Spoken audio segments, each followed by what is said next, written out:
Welcome to PFTV. No Scooter. It's a 2-1 loss to Orlando Pirates. Namhlanje ubone kanjani? Igame yanamhlanje bafo iqale kamnandi yazi coach iqale kahle ngelineup yayo, but what disturbeka lapha nalapha bekunamaphutha labeka khona ucoach azange awalungise in time. Umbuthuma bekangekho egamini. Actually le game beyinkulu for Umbuthuma. Beya too soft for le game. So Umbuthuma bekumele substituteile maybe half time. Afake umremi ukuthi akhona ukcapitalize. Umbuthuma beka too soft for le game leyo, but it's a loss.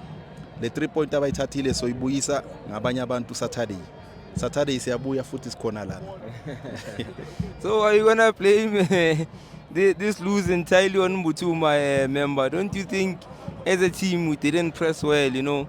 When we got our chances, we couldn't bury them. I mean, it's not only Umbuthuma. No, I'm not blaming Umbuthuma. Umbuthuma udlalile yes. But into engishoyo bafo ukuthi beyangekho too hard, beka soft for le game. Uyabona? Bekumele azama ukuthi apress afake umoya naye njengamanye ama player, but angisho ukuthi wrong. Yes. Udlalile naye Umbuthuma. Sonke ama player wonke adlalile ku right. So i-loss 2-1, i-3 points so ibuyisa Saturday. First goal Sundowns came from that incident akati Thomas Wanganye.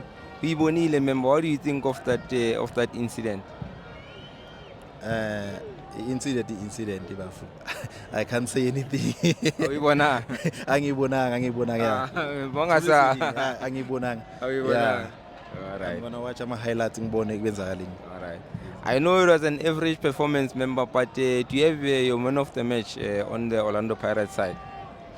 The man of the match maybe ngiyipha ulona bafu uSibilibili bengekho into endlula kuye bafu. He was working very hard. Bekathembisa ukuthi uyayifuna le 3 point. So ngiyamupha ilo man of the match. No, thanks Pagani. I agree with you as well. Sibilibili showed up. Popa.